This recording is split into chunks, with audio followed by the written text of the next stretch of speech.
Hello again, friends, and welcome to Madison BookBeat, your listener-sponsored community radio home for Madison authors, topics, book events, and publishers. I'm your host, Stu Levitan. Our guest this hour is Professor Patrick W. Steele, author of Home of the Braves, The Battle for Baseball in Milwaukee. It's from our friends at the University of Wisconsin Press. Milwaukee, Wisconsin has a great, even historic baseball heritage, dating to the late 19th century. Mid-20th century, the minor league Milwaukee Brewers were frequent league champs and were even owned during the war years by the legendary Bill Veeck, which is indirectly why in 1953 the owner of the Boston Braves, a Major League Baseball team in the National League, moved the team to Milwaukee. The Milwaukee Braves found immediate success on the field and in the stands. They took the National League title in 1957 and 58, winning the World Series in just their fifth year over the mighty and haughty New York Yankees. Attendance in the county-owned County Stadium led the league and even set records, and was second over that entire period only to the Dodgers of Flatbush and Chavez Ravine. It meant a lot to Milwaukee to be a big league city, and it was very good for everybody's business. But then in October 1964, the owners, the new owners, announced they were moving the team to Atlanta. Milwaukee County sued them and kept the Braves for another year, but in 1966 they opened the season in Atlanta Stadium. And that's why there's an A on Henry Aaron's cap on his plaque in the Hall of Fame. How the Braves came to Milwaukee and why they left is the business that occupies Professor Patrick W. Steele in his award-winning history, Home of the Braves, The Battle for Baseball in Milwaukee.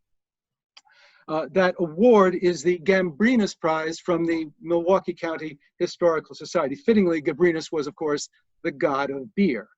Dr. Steele is an assistant professor of history at Concordia University, where he focuses on Asian and American history, the Vietnam War, the modern Middle East, and for our purposes, the history of baseball and football. His first two degrees are from the UW-Milwaukee, and his PhD from Marquette University, with a dissertation entitled Strategic Air Warfare and Nuclear Strategy, the Formulation of Military Policy in the Truman Administration, 1945 to 1950, which is somewhat beyond the scope of today's conversation. And no surprise, Patrick Steele is also a member of the Milwaukee Braves Historical Association. I had not yet started this show when Pat appeared at the Wisconsin Book Festival in 2018, so I am pleased to finally be able to welcome to Madison BookBeat Professor Patrick W. Steele. Hi. Thanks for being with us this morning. When I scheduled this, I thought we'd be in the midst of an exciting baseball season. That may or may not prove to be the case. How disappointed are you going to be if we don't have baseball for the rest of the summer? You know, it's been a disappointing summer already, you know, and it looks like things are going to get a little bit worse. And, you know, just trying to put Band-Aids on everything to keep it going, I don't know. It skews records. It does, you know, I don't know. I'm at a loss for words, really, you know, with what's happening with baseball this season. So it's like, you know, our focus, you know, mine is going to be at least on 2021. So hopefully we get back to some level of normality there. The number of asterisks would be astronomical. Oh, absolutely. Absolutely. There's no doubt. Yeah. So to the history of the Braves, you didn't live through this story, but your mother was a big Braves fan. What narrative about the Braves leaving did you have growing up? Well, it actually started when I was a kid. I got a book on great baseball players, and it was, you know, players that played in the 50s and the 60s, and I was just a kid reading it. And my favorite baseball player of all time is Henry Aaron. I just absolutely loved Hank Aaron. And I remember flipping through the pictures, and he was wearing a Braves uniform, but it had an M on his cap, and I couldn't figure out what the M stood for. And so I finally went and asked my mom, I said, why has he got an M on his hat? And she goes, well, they used to be in Milwaukee. And I think my mouth must have hit the floor because I had no clue as a kid that that was the case because my mom never talked about it.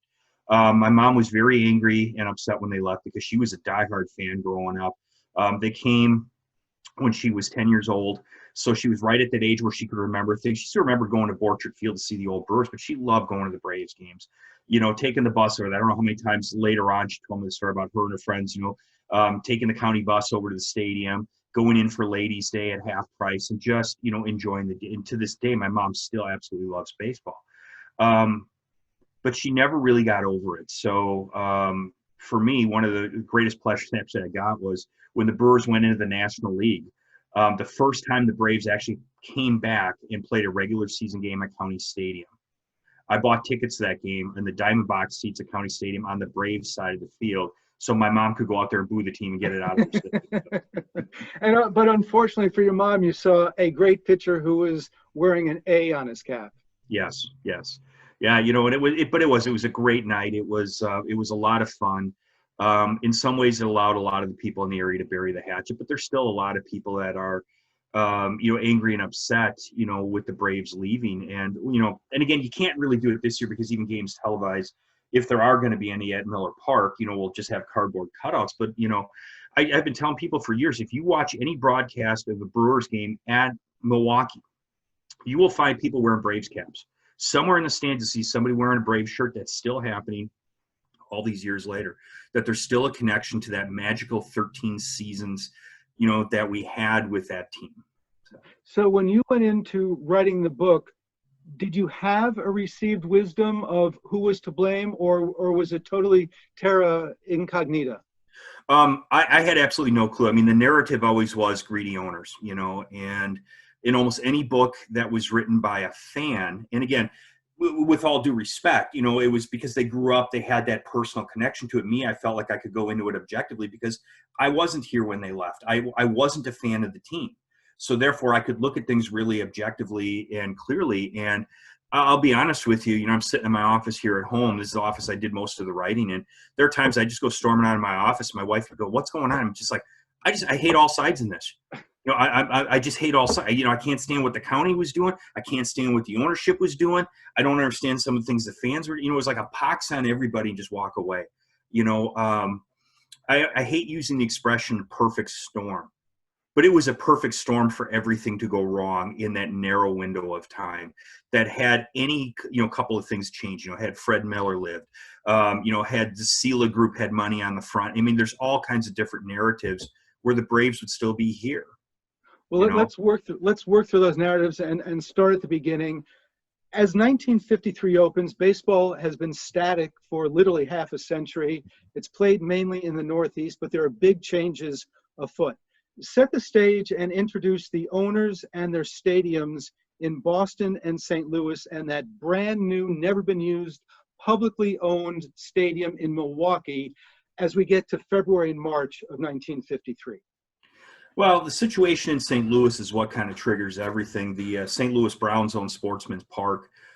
They lease it out actually to the Cardinals. So the Cardinals are the visitors, technically, in that ball club, but certainly were far more popular. And actually, there was an opportunity for Fred Miller, president of the Miller Brewing Company, to buy the St. Louis Cardinals when the old ownership of the Cardinals was kind of pushed out the door. And then Augie Bush stepped up with the finances of the Anheuser-Busch company and bought the Cardinals to keep them in St. Louis. And that pretty much meant the St. Louis Browns, who originally had started as a charter member of the American League back in 1901, here in Milwaukee. They were the original Milwaukee Brewers. The possibility that they could come back and play in a new ballpark that was being built in Milwaukee at the time. In Boston, Braves Field was old. And it's a little bit ironic that there's sections of that stadium that are still standing today. When County Stadium is gone and when Atlanta Fulton County Stadium is gone and the Braves no longer play, at Turner Field, there's still an old part of Braves Field standing in Boston. But it was an antiquated park. It had deep walls, so home runs were not easy to come by at the park. Sight lines were not real good. There was hope that maybe they could fix some of the things that were going on. The real problem in Boston was attendance. In 1952, they drew just over 280,000 for a full season. And parking was not very easy around Braves Field. And so a couple things are going to happen. Braves were becoming financially unviable in Boston. Boston City is larger than Milwaukee, but when you include the outlying areas, it's actually comparable to southeastern Wisconsin with Milwaukee as a hub. And they're trying to support two baseball teams, and it just wasn't economically feasible. I think, though, had Lou Perini and his brothers, had their choice, had they had one more year in Boston, they might have been able to save it. They had a lot of talent coming through. Milwaukee was actually the home of their AAA team, the Milwaukee Brewers. And the team had won the Little World Series in 51 and 52, and there was a lot of talent coming up through that AAA level. And the hope was if you could get them up to the big club, you might be able to turn things around. But Bill Veeck, who owned the St. Louis Browns, kind of forced their hand by trying to move his team to get into the brand new county stadium in time for the start of the 1953 baseball season. How cool would it have been? Now Bill Veeck owned the minor league Milwaukee Brewers for a period of time during the war. He sold it once, and then that ownership team sold to Lou Perini, who also owned the Boston Braves. How cool would it have been for Bill Veeck, as in Rec, to come back to Milwaukee and be a major league owner of the now Milwaukee Browns? That would have just been a whole new narrative. Well, it would have been, and actually it was funny because when he owned the team in Milwaukee, when he owned the minor league Brewers, he had worked with Fred Miller to promote the team, to bring Miller Brewing in and do some promotion and stuff like that. So they were friends. Miller tried to buy the Browns when they came up for sale before Bill Veeck got in there, and Bill Veeck bought it out from underneath Fred Miller, and Fred Miller never got over that. So, he would have liked to have been the owner of the club, having, brought it back himself. But Bill Veeck, his father was the president of the Chicago Cubs. He grew up, at Wrigley Field. He knew Milwaukee was a great baseball town. They were hampered really only by the tiny little ballpark they had, Orchard Field.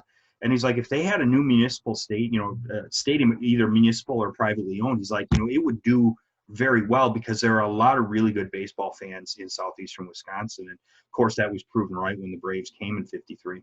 And what are the dynamics behind Milwaukee County building the stadium? Well, there was a lot of things going on, in the county. Coming out of World War II, there was this push to kind of enhance the county's image. And, there had been talk about building a stadium actually going all the way back to the 1920s and 30s. The question would be, how big was it going to be? Where was it going to be? And so the county finally got the ball rolling. They actually did take an act of Congress because they got some of the land from the federal government. Again, if you've ever been to County Stadium or Miller Park, you can see up on the hill the old soldiers' home. Well, that whole area used to be part of what's now the Veterans Administration. They own the land, and that was for the old soldiers, the veterans to have access to. So the promise was if they built a stadium, they would give access to the people that are staying up at the old soldiers' home to access games, whatever. And so the county actually got shovels and stuff rolling, unfortunately, right at the time the Korean War was starting. So they actually had to, again, get a second, in essence, approval from the Truman administration to allow strategic materials like steel to be used to build the stadium at a time when we were at war in Korea. But it got done, and the hope was for the minor league Brewers that, they were going to be in a cutting-edge, state-of-the-art, probably the best AAA stadium in the nation. But there's a lot of people in Milwaukee County, including Fred Miller, who was instrumental also in building the Milwaukee Arena. He was also instrumental in saving the Green Bay Packers in the 1950s by bringing his brewery in and sponsoring them. He really felt that if you're going to build a stadium, the best course of action is to get a major league team in there immediately. Otherwise, it'll always look like a major league team is playing in a minor league park. So I think, honestly, the ulterior motive in pushing for a lot of this was to get Major League Baseball. And in March of 1953, Lou Perini, the owner of the Boston Braves, announces that the Braves are moving to Milwaukee. National League approves the sale. The move just a couple of days later. The team arrives April 8th, 1953. How nuts does Milwaukee go when the Braves show up? Oh, it had to have been an amazing scene. People still talk about, what it was like. Some of the players, that go all the way back to the original days. There's not many of them left. I know Del Crandall's still around, but they talked about it for years later, how they were treated in Milwaukee. They couldn't pay for gas. They couldn't buy their own groceries. People were giving them stuff. The level of gratitude that the fans in the area had for the team was off the charts. And, Perini admitted, he's like, we never would have had anything like this in Boston. And I think it actually, in some ways, it maybe broke his heart a little bit because as much as he saw this, Milwaukee, and he saw Southeastern Wisconsin embracing the Braves, I think he really wished that would have happened for him in Boston. It just never did. He was a Boston guy through and through. If he could have saved the team and kept him in Boston, he would have done it. He's in many ways very similar to Bud Selig. If Bud Selig would have had to move the Brewers, if Miller Park would have been built and he takes the Brewers to St. Petersburg, the dynamics just would have been different. He wouldn't have been the big guy because where did Selig go? He always wanted to be in Milwaukee. Same thing with Perini. He always wanted to be in Boston. He begrudgingly brought his team here. He was gracious to the fans and everything. He really, truly did appreciate what they did here. I just know he preferred it would have been closer to home for him. We're talking with Pat Steele. His book is Home of the Braves, The Battle for Baseball in Milwaukee. So now we get to the nuts and bolts and the bottom line, because this book really is about the business of baseball and the business of baseball in Milwaukee. How does all the goodwill and loving feelings towards the new Braves affect the negotiations for that first lease? Well, it was honestly, it was a sweetheart deal that the county gave on the front end. It was part of the whole process to get Perini to come. So when Bill Veeck said he wants to move the Browns and it became very public, it's going to force Lou Perini's hand. So behind the scenes, Perini was actually working through Miller and a couple other people to work with the county board to get some improvements put in the stadium and to get a lease that that the team could actually come and have some chance of being successful. And what happened is the team was far more successful than what they had thought, because two things took place. There was excitement because there was new baseball, and the team got good. All those players that were matriculating through that were going to help the team started to come up to the big club in 53. They went from 7th place to finish 2nd. They were competitive every year through 59, and they never had a losing season here. So the team was really good, and it's always a lot of fun to go out and see a team on the rise. So what happened is they were actually paying a very little amount of money for the amount of use that they were getting out of the stadium, so the Braves volunteered to pay more. Well, when the first stadium lease expired and a new one was to be negotiated was after they had just won the World Series. And the attitude at this point from Milwaukee County began to change. In fact, some county supervisors are basically like, all right, now we get our money, because they knew that the team was going to be, in theory, locked into what they thought was a great baseball stadium, and now they could actually pay back the taxpayers for the construction of the ballpark, et cetera. Did the Milwaukee County ever really understand the dynamics and the economics of baseball? It seems that throughout this period, especially from 57 on, they treated the Braves as a tenant to get revenue from as opposed to a partner to invest in. Well, I think that's a great way, Stu, the way you just said it. I think that's exactly the way the county looked at it. And no, I don't think they really understood it until after the team was gone. In fact, if you look at the deal that they gave Selig's group and the Milwaukee Brewers in 1970, they signed a 25-year lease immediately.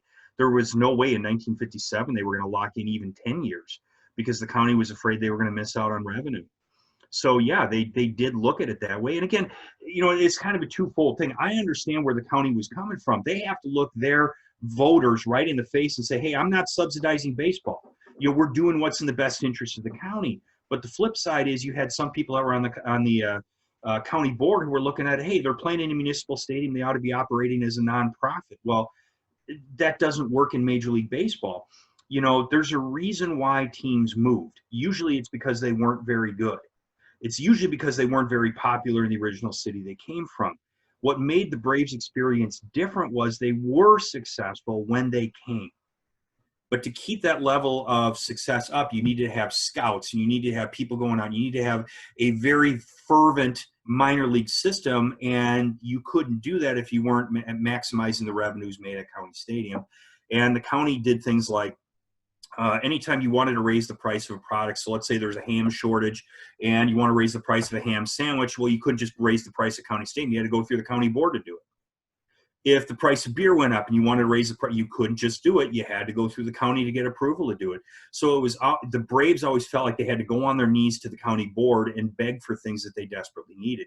Even something as simple as signage.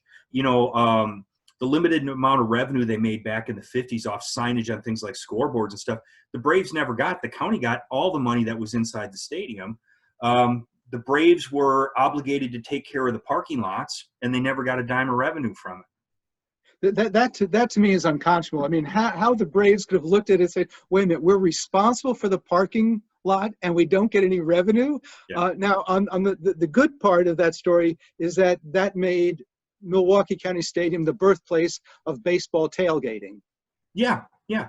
In many ways. And again, it was located in the right spot. And, one of the arguments Milwaukee County made in federal court later on was, hey, look, we need to be compensated for the loss of the team because, we put the east-west corridor closer to the stadium than where it originally was supposed to go. So there's all these dynamics within the community, that we did because of baseball. And then when baseball goes, but County Stadium was a perfect location, which is why, again, if you think back, 25 years ago when, Bud Selig's talking about building a new ballpark and where's it going to go when there's, build it down, downtown, do what the Cleveland Indians did with Jacobs Field, put it downtown, view of the lake. And he always understood the value of those parking lots, that it's easy access to the interstate. You can get in, you can get out. There was a lot of value in doing that. And I think, again, the success of Miller Park has proven that vision that the original Milwaukee County Board to put a stadium in the Menominee Valley had back in the 1940s and early 50s. The other unique controversy to Milwaukee was the situation with beer. I mentioned that you won the Gambrinus Award, and Gambrinus was the god of beer. Talk about the impact of the unique Milwaukee culture towards beer and the concept of bringing in your own beer, which strikes us as a fairly odd concept these days. Well, it is. And, it's funny because everything is a matter of perspective, and what you've always had is what you presume will always be. So, back in the 1950s, the Milwaukee brewing industry was just roaring. The Schlitz Brewing Company was the #2 brewer in America. They actually sponsored multiple teams eventually in the 1960s, including the Tigers and the Astros. And, so there's revenue coming in. A lot of the brewery workers got free beer. So they could take their, beer home at the end of the week, whatever it would be, or, buy beer relatively cheaply. And the county built it so you could bring beer into the stadium. There was no prohibition on bringing in alcohol into the ballpark. They kind of realized the error of their ways is that they weren't generating enough revenue. But again, from the Braves, they were only getting a percentage of it. So for them, it didn't necessarily matter until the second stadium deal, and then the percentages went up a little bit. But the people, the fans, just got used to being able to bring in whatever you wanted. If you wanted to bring in a quarter barrel of beer, you could do it. One of my favorite stories I have in the book is a couple guys that whenever the Cardinals would come to town, take a garbage can, fill it up with ice, and sell Budweiser in the ballpark. And they'd sell it cheaper than what you could buy a beer, in a paper cup. They'd sell glass bottles. But the county said, and they acknowledged it, there was a safety issue because people would, if they got drunk, start chucking bottles around. That was a safety issue. And so the real reason why they pushed to stop this, carry-ins was because both the county and the team realized they were losing a significant revenue stream by just allowing people to bring in their own beer. And they were the only stadium left that didn't prohibit that. So there were a lot of fans that got upset when the Braves and the county put this in place. Both wanted it. And ironically, both point the finger at the other guy for being the cause of this. But, there was, a downturn in attendance, people blame it on the beer or, the beer ban. I don't necessarily know if that's the case. I think there's a lot of other dynamics that were going on at the same time. The team wasn't as good. It was struggling. The Green Bay Packers were rising up. And yes, the Packers don't play in the middle of summer, but sports interest was starting to shift away from baseball across the country. And it just seemed to be a little bit more highlighted in Milwaukee because the numbers seems so different than where they were just 10 years earlier.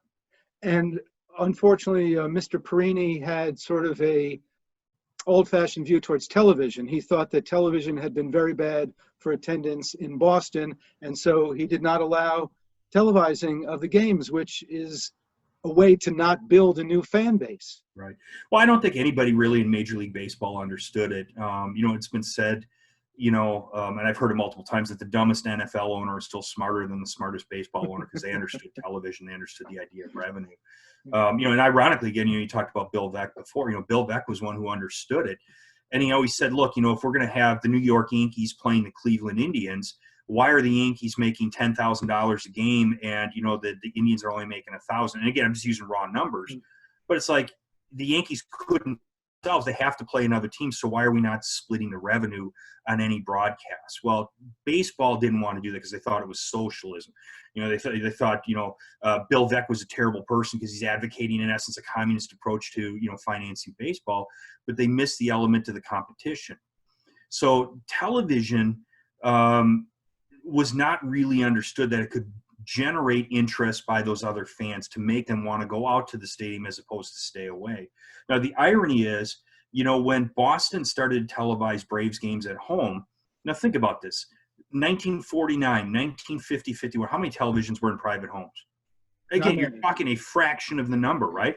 So if you wanted to go watch a game, you had to go to the local bar. You had to go somewhere where there was a television, right? It's not like today where you can be watching, baseball on 13 different devices in your living room. So they didn't understand that television could generate interest. Now, ironically, in Milwaukee, they had actually televised some minor league Brewers games, including the World Series games here. But when Lou Perini came, did not want any part of that because he felt it would keep fans away. And the county didn't want it. In fact, the county later on put escalators in the stadium deals that would punitively hit the Braves organization if they decided to just randomly start televising home games, because the county felt they were missing out then on parking lot revenue and, brat sales and beer sales and whatever else would take place inside the ballpark. So they never really understood the value of television. One of the great imponderables, and unfortunately it also involves a personal tragedy, is the death of Fred Miller in a plane crash in 1954. Fred Miller, one of the outstanding advocates for sport and Wisconsin and economic development. How does this all play out if Fred Miller doesn't die in that plane crash in December 1954? Does he buy the Braves in 1962 when Lou Perini finally wants to sell?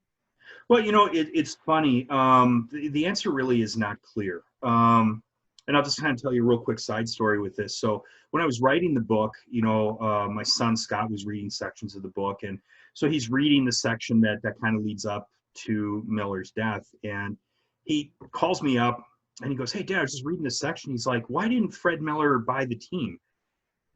And I realized he hadn't gotten to the point yet where the plane crash happened. And I'm like, do I tell him or do I just let him find out on his own? And finally I said, "Scott, he was killed in a plane crash in December of 54. And it was like my son lost a friend." He was like, "Really?" And I'm like, well, there's two ways I can answer your question, Stu. What would have happened? Okay. At the time that he died, Lou Perini said in an interview with Sports Illustrated that, yes, I was in negotiations with him to, buy interest in the team or maybe sell it, the team to him at some point. Okay. So that's what he said in 1954. In 1966, during the court hearings, Perini said, I had no contact with him. I had no interest in selling. We had zero discussions about doing this. So what is the truth? You've got two different answers from the same guy. Yes, I do believe had Miller lived, that had Perini wanted to sell the team, I think Fred Miller would have been the first one he went to. Unfortunately, that option is no longer there. And so with the death of Miller, really, frankly, in December 54, it kind of seals the fate of the Braves here. Now, again, there's ways that it could have been saved. Had the stadium deal been longer, had they cut it, say, for example, even a 10-year stadium deal in 57, okay, that keeps them here through at least the 1967 season going into 68. Atlanta was not going to wait 3 extra years to get a baseball team. So I think the Braves would still be here. So there's all this other stuff that kind of falls back into place, but the death of Miller is kind of the first bad thing that, the bad omen that things aren't going to go right, because the one guy that had the financial resources, the interest, the drive, and the connections to do it is taken away from us at a very, very young age. Did any of the protagonists impress you? Because I got to say, no one really on the county side, Elmer, Eugene Grobschmidt and John Doyne don't really knock me out. Joseph Cairns, I don't, Did anybody really impress you with their skill and their leadership abilities in this whole narrative? There's, a couple people that maybe, and Miller's one of them that just kind of had a vision and a sight for the way things needed to be.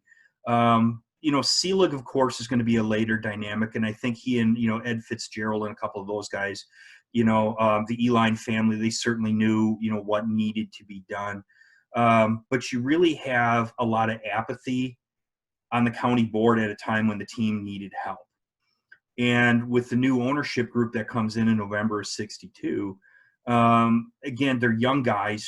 I think Bartholomew, was 34 when he put the organization together to buy the team. And unfortunately, he just passed away this past year. It was a lot of young people, and there was a lot of talking past one another. But the Braves organization, once Lou Perini stepped aside as president in 1957, I think, again, that was another sign that things were not going well. Eventually, John McHale takes over after Cairns gets reassigned to a real estate deal down in Florida. And McHale never had, I think, the confidence of the county. He became, in many ways, the living embodiment of things that were going wrong with the team. And it just became very easy to blame McHale. And I think he honestly became a little bit bitter about it. We're talking with Pat Steele. His book is Home of the Braves, The Battle for Baseball in Milwaukee.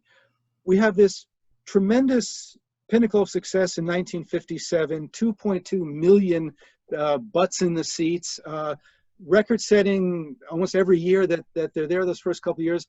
And then in 12 of their 13 years, the Braves outdraw the Chicago Cubs.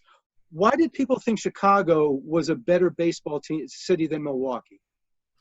Because it was Chicago. That's honestly going to be the simple answer. Look how many times the Braves outdrew the Boston Red Sox too. Even in a downturn. So again, when you look at the attendance, fan retention was actually astronomically high in Milwaukee. Because fans came from not just Milwaukee County, but they came primarily from the 5 counties that surrounded County Stadium. And obviously they pulled from other parts of the state, but the retention of the fans was actually very high. The problem is the Cubs are an established team. They're playing at Wrigley Field. They're not going anywhere. So no matter how bad a season could be in Chicago, nobody was going to say, hey, we got to move the Cubs, because they're still going to make more revenue than what the Braves would be here. Again, one of the other dynamics that starts to go wrong is when the Twins go out to Minnesota in 1961. It kind of cuts off those western parts of the state, and Minnesota, Iowa, the Dakotas, from potentially being part of the Braves radio network. And now you're landlocked. Team's landlocked. In Milwaukee, you can't really send your broadcast too far down in the Chicago area. You're prohibited by the lake on the east. You've got not a lot of population up in the UP. So your broadcast numbers are going to be fairly limited. But because the numbers have been so high, and if they start to decline at all, people will question whether or not you're still a good baseball town. So again, if you think about it this way, Stu, if you're at 2.2 million in 1957 and you're at 750,000 by 1962, people are saying there's a problem. If you're the Chicago Cubs and you're at 680,000, 6.5, 7 point, whatever the numbers would be, it was more consistent. There wasn't the dramatic drop off in Chicago like there was in Milwaukee. So 1962, Perini finally decides to sell, puts the team up for sale in October, and as you say, a syndicate headed by William Bartholomew and some other Chicagoans buys it. It does not appear they did their due diligence before putting their $6.2 million down. How much did they overpay for the team, and how much did that cause the problems that later developed? Well, we can argue the numbers. It was clear that they overpaid for the team. They bought the team at a time when interest in baseball across the nation was in decline. Baseball attendance was down dramatically, particularly in the American League. You mentioned again the Yankees before. In many ways, the American League pennant for most of the 1950s was already settled by May. So, there really was an attendance issue taking place in the American League. It started to leach into the National League a little bit by the late 50s, early 60s, but the numbers were down everywhere. So I think, if you look at, the grand picture of this new ownership group, when they bought the team, they presumed everything could go back to where it had been in 53 and 54. That you can get the fan base, up over 1.5 to 2 million people on a regular basis. And it just wasn't economically feasible at this era, particularly when the team was in decline. So, how much they overpaid? They probably paid a third too much of what they should have, but they desperately wanted to be baseball owners. it was harder to be a baseball owner than a U.S. senator. It still is. So when you think about it that way, they had invested at one point in the Chicago White Sox. They hoped to take a majority interest from the Allen brothers. The Allen brothers decided not to sell them the majority interest, so they went looking somewhere else. They got their hands on the team. They bought the Braves. Now, when it becomes apparent that attendance is not going to meet what their expectation is to pay down their debt, the balloon payments they've got coming up, you only got a couple options. One is to sell the team. And they didn't want to do that because they wanted to be baseball owners.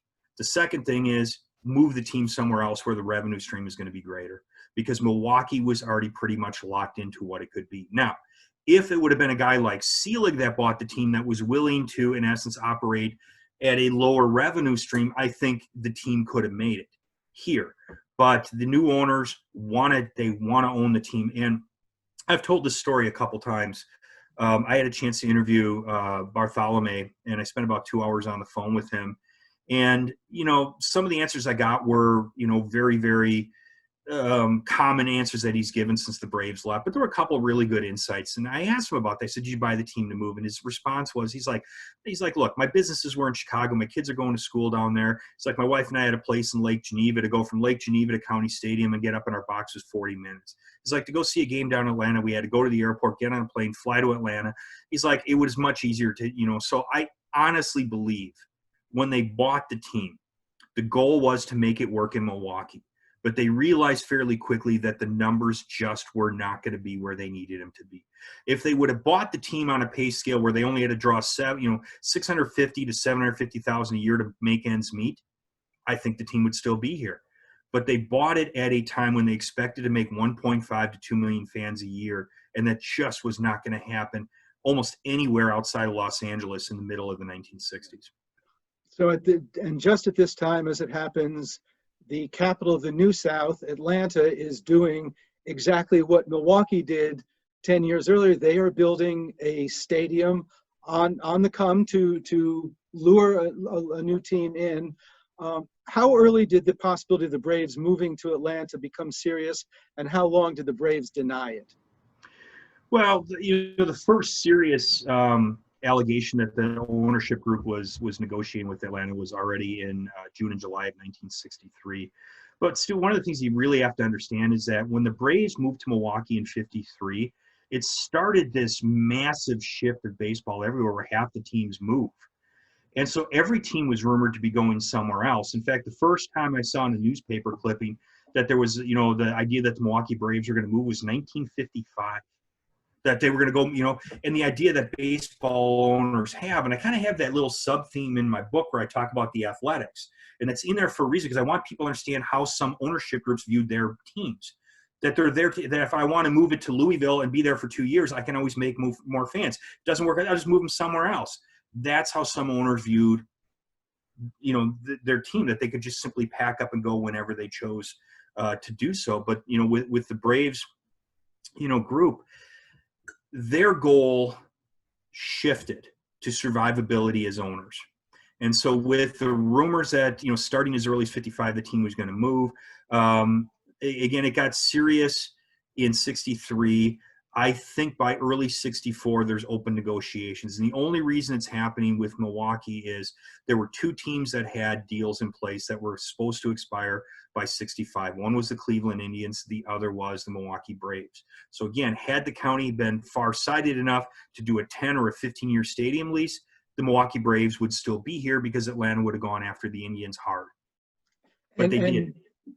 And when you talk about the dynamics of teams moving, because owners get the revenue also from away games, they have a vested economic interest in letting owners move because it'll pump up attendance. They'll make more money, except of course when the other owner is Charlie Finley or Bill Veeck, and at that time economics takes a backseat towards personalities. It's like, no, we don't like you, we're not going to let you do it. Well, and they were the only two that were ever really denied movements. And part of the other reason too, and Phil Wrigley said this, he's like, when the Braves were going to vote or ask for a vote to move to Atlanta, Phil Wrigley agreed to do this. And he said, look, I voted to allow them to move from Boston to Milwaukee. Why would I now not vote for them to move somewhere else? If an owner feels it's economically viable for his team to go somewhere else, why should I deny them the opportunity? And I think that's the way, honestly, a lot of baseball owners, viewed it. There's a story that I like to tell. It has nothing to do with baseball, but it really kind of puts again in the mindset of what it was. Bob Irsay, who owned the Baltimore Colts, at a time when their stadium, Memorial Stadium, was in decline, and he started to shop the team around very aggressively, places like Jacksonville, Phoenix, whatever. He was trying to get the team out of Baltimore because Baltimore wouldn't build him a new stadium.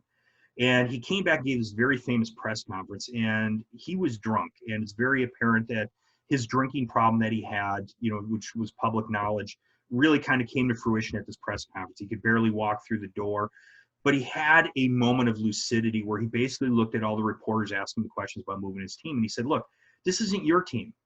This is my team. I bought it. I paid for it. I work for it. My family works for it. It's my team. And honestly, that encapsulates the way a lot of ownership groups look at their teams, and they don't understand the dynamic. You mentioned earlier, the investment from the county and the team, that there's this mutual investment in all of this. Neither side really understood that long term because owners viewed it like a separate company, as though it were a plumbing company, that if I want to move my plumbing company, from Marquette, Michigan to Waukon, Iowa, I can clearly do that and nobody's going to care. Well, nobody invests emotionally and financially in a plumbing company. We do with our baseball teams. We do with our basketball teams. We do with our football teams. And that's why there's value in sport. And I don't really think people grasped how serious the situation was when the rumor started to kick out that the team might leave. And that's why the new owners thought that they could just they could walk away from the lease with another year to go in County Stadium and move down to Atlanta. Milwaukee County, like all good Americans would do, sue, and they keep the team in Milwaukee for the 1965 season. Tactically, was that a good idea for Milwaukee County to file that lawsuit?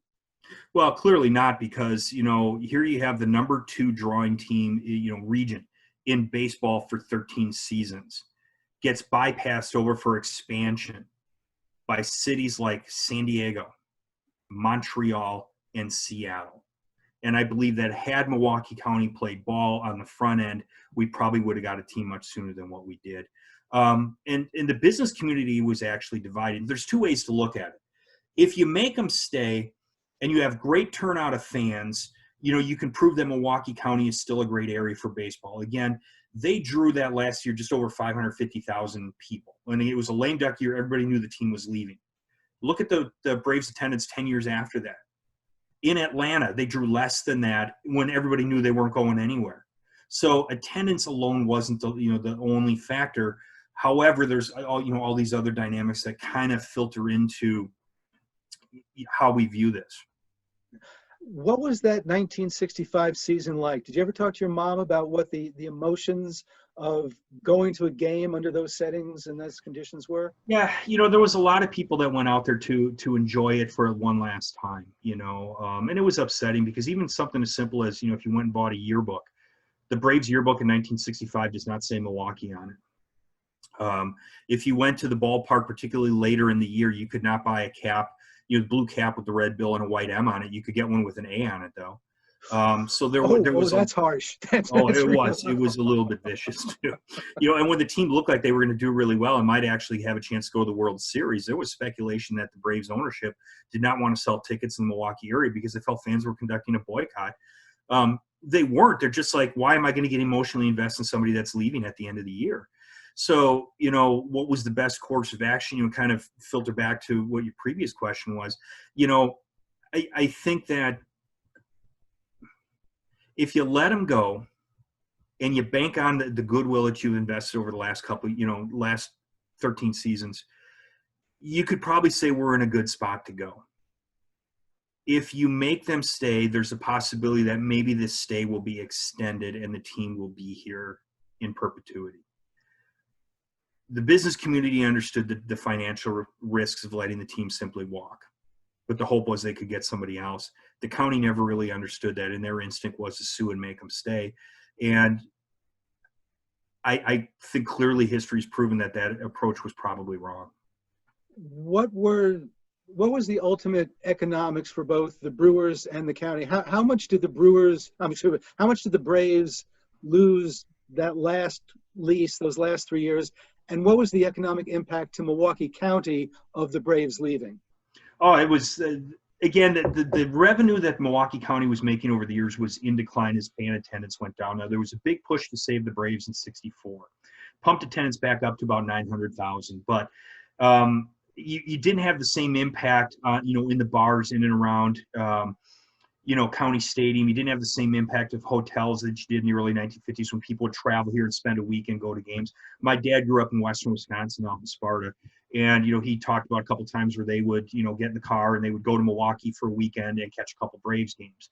So, that had kind of stopped already by the early 1960s.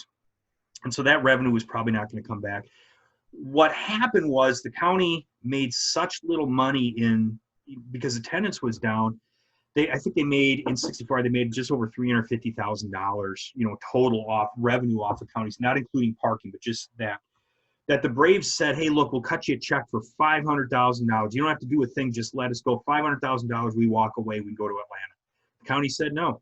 Halfway through the year, when it was clear fans weren't coming out, they tried the same thing. Hey, $500,000 for the remainder of the year, half the season, $500,000, let us walk away. And the county said no. Made them stay. I mean, was there no one in county government who had a brain operating at this time? I mean, that's just unconscionable. Well, and it was spiteful on both sides, You mentioned John Doyne earlier, and Doyne was a guy, he liked baseball. I don't know if he loved baseball. Henry Meyer, the mayor of Milwaukee, he liked baseball, didn't love it. You just really didn't have a lot of passion from the public sector. They felt, and I think part of it was they viewed County Stadium different than we did. I'm not sure how many games you ever got to County Stadium, but I've always said this about it. It looked like it was designed by, a Soviet engineering firm and built by East German construction crews. It was the epitome of a municipal stadium. There was no old ballpark charm in that ballpark. Now, I loved County Stadium. I did. I grew up there. I loved County Stadium, but it was not Fenway Park. It's not Tiger Stadium. It was County Stadium. And the fact that the Braves by 1965 were paying more in rent to play at County Stadium than the Yankees were paying to rent Yankee Stadium tells you everything you need to know about the financial dynamics in Milwaukee. And then you've got this, ironically, amazing amount of TV revenue just waiting in the South to be exploited. Yep. I mean, for Perini's attitude towards TV, the fact that it was the TV revenue in Atlanta that was really the deciding factor for the Braves moving down adds another irony to this situation. Oh, absolutely. My daughter right now lives in Tennessee, and she lives in Cookeville, which is about halfway between Nashville and Knoxville. And their local radio station, when they play baseball games, they are part of the Braves radio network. So as far away as Tennessee, they're still part of it. So you had a 7-state broadcast network immediately when you moved down there, versus just the state of Wisconsin and the UP, for the Braves here.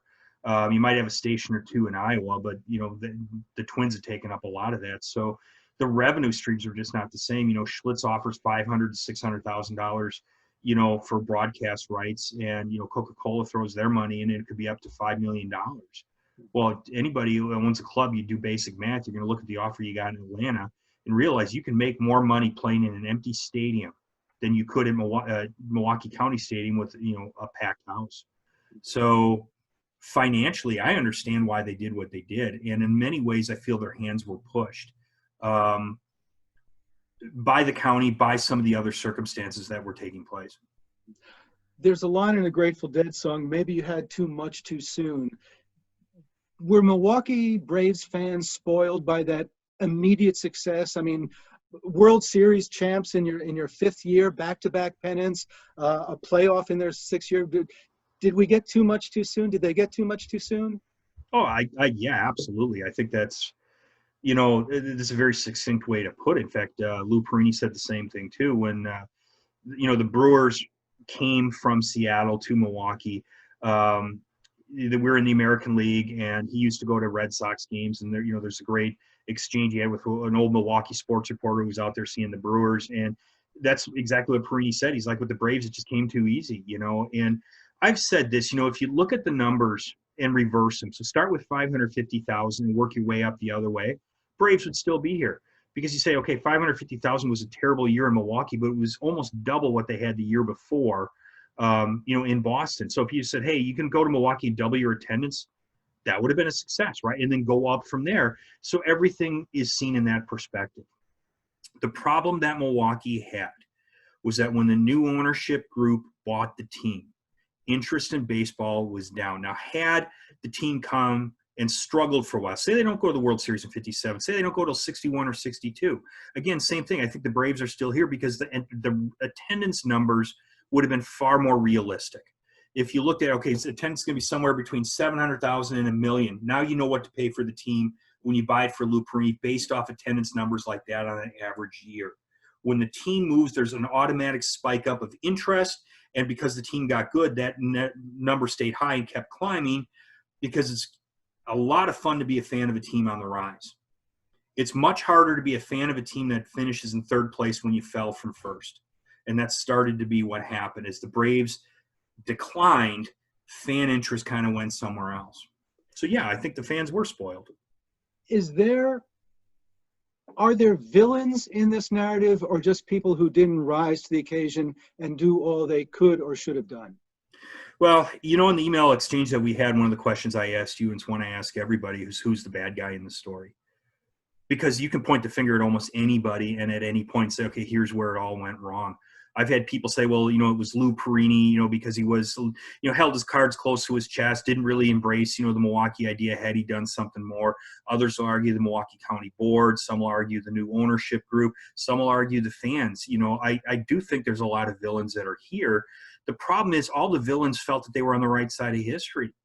The county, I understand the county's perspective. Eugene Grobschmidt stands in front of his voters and says, look, I don't want to be seen as bankrolling baseball. It's a private venture. Why are we doing this? We should be capitalizing the revenue streams we get for the stadium, because had it not been for the stadium, they wouldn't be here. Why are we not doing this?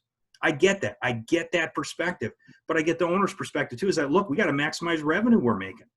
Because if we don't do it, what happens? Our team goes into decline, which is exactly what happened. You didn't have the same number of scouts out there, and you didn't have the same number of people developing players, and your minor league team started. And there was a lot of, this domino effect that took place.